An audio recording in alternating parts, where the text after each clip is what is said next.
He has had more than 15 surgeries. He spent most of his life in the hospital. He also never stepped foot into a school until he was 14 years old. Despite all those challenges, this high school sophomore is changing lives. Tonight we take you inside the story of David's incredible journey. Dan Rascon joins us now with more. Why so many surgeries, Dan? Yeah, Shauna, David was born with a rare genetic disorder where he was not able to grow properly. So he may only be 4 foot 8 inches tall, but at Alta High School, this kid is a giant in personality and kindness. Okay, ready? Another lively lesson Cinco, cuatro, tres. in Carina, Coria's Spanish class at Alta High School, ¿Dónde está el... as these kids try to learn a second language. But there is one student in this class who knows Spanish very well. It's English he struggles with. I was born in Mexico. His name, David Duran, a young man who considers Yeah, I like school because I have friends, teachers. Alta High School family, because he says this place helped save his life. Nunca conocí la escuela, jamás he tenido amigos y siempre estaba encerrado en mi casa. It all started when David was born. He had a rare genetic disorder called achondroplasia, where his body doesn't grow like it should. No grow on my hands, legs.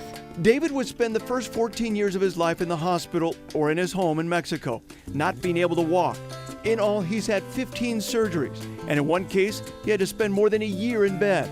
He never stepped foot into a school or classroom and had no social life other than with his family. When he arrived at Alta 2 years ago, David was in a wheelchair, and He was so shy. He wouldn't look anybody in the eye. he would stroll the hallways with his head down. I scared a lot of people. And he didn't want anything to do with class participation. That all changed when the Kenyan School District hired And they asked me to help David. Ana Reynoso to help David transition into school. When they talk to you, stay like this. Ella me enseñó ver a la gente y que no te debes que voltear así. Hi, Norma. 2 years later, Hi, Lexi. David is a new man, Hi, my friend. walking with his head up, meeting and greeting students. Porque no tiene lo que falta. And he loves to participate in class, even leading the way in a sing-along. And here he is at BYU, where he is having to make a presentation. Alta is the best school I have in the world. Why are you so happy all the time? Because I have friends, my friend Ana, my friend Jesus, always help me, and the teachers always help me.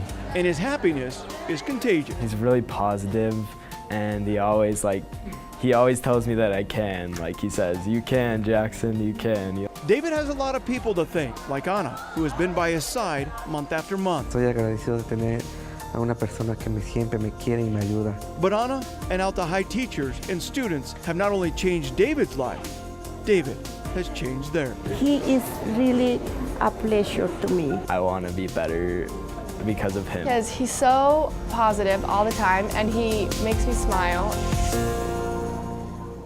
Yeah, he really is a lot of fun to be with. Now, when he was born, his parents say doctors in Mexico only gave him a 50% chance of survival. And if they did the surgeries, he would only live to be 3 or 4 years old. As you can see, he's of course beat the odds there. He says when he grows up, he wants to be a pilot. For more information on David's story and other Inside the Stories, go to our website, KUTV.com, click on Inside the Story, and features in Inside the Story. Mark and We Sean? could all learn a lesson from him. We really can. Positive outlook. He just is always happy. He was fun to be with.